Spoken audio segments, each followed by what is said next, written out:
The year was 1549, a tumultuous period in England.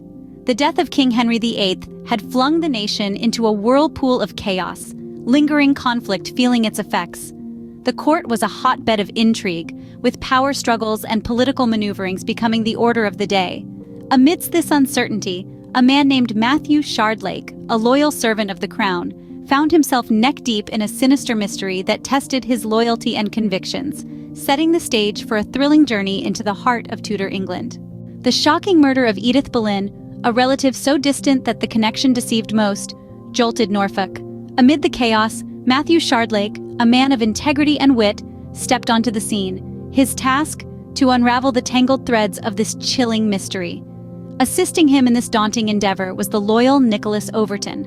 Their trail led them to the summer assizes in Norwich. Here the air was thick with tension, whispers of conspiracy echoing through the hallowed halls. Shardlake and Overton soon realized that there was more to Edith's murder than what met the eye.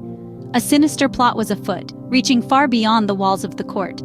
As they delved deeper into the case, they unearthed a web of deceit, a labyrinth of treachery that twisted around the very heart of the Tudor court. Delving deeper into the case, they found a web of deceit, treachery that reached beyond the confines of the court.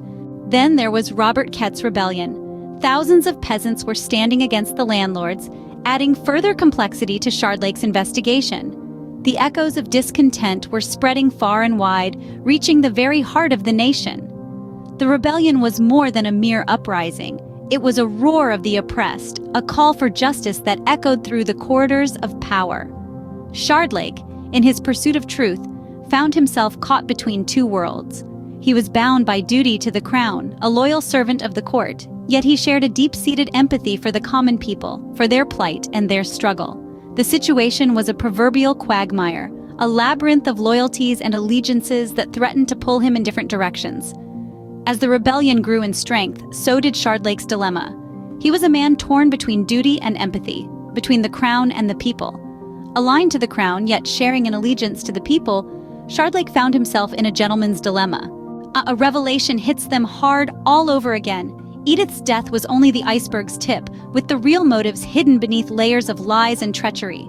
As Shardlake peeled back the layers of deceit, he unearthed a far-reaching conspiracy, a plot that threatened to topple the very essence of Tudor England. This was not just about a distant relative of the Boleyns. It was about power, control, and the lengths to which men would go to secure them. Each piece of the puzzle fell into place, revealing a picture more grotesque than Shardlake could have ever imagined. He was caught in a web of deceit, one that spanned the breadth of the kingdom. As the truth revealed itself, Shardlake found himself standing on the precipice of a truth so profound it would alter the course of history. In a showdown, Shardlake uncovers a truth that jolts Tudor England to its core. The price of justice, the sacrifices made for power left him pondering, even as the dust settled. Shardlake walked away from the gruesome massacre, a changed man. A new resolve to seek truth and justice, no matter the cost, ignited his spirit. This was a man who had seen the very fabric of his country torn apart, who had witnessed the corruption of power and the devastation it brought. He had stared into the abyss of human cruelty, and instead of succumbing to despair, he chose to fight. His journey through the heart of Tudor England had revealed a world riddled with deceit and treachery, yet it was this very world that shaped his resolve. Shardlake knew the price of justice. He had felt its weight, its burden, but he also knew its worth. And so, he made a choice to stand against the tide, to seek truth amidst lies, to bring justice where there was none. What do you think?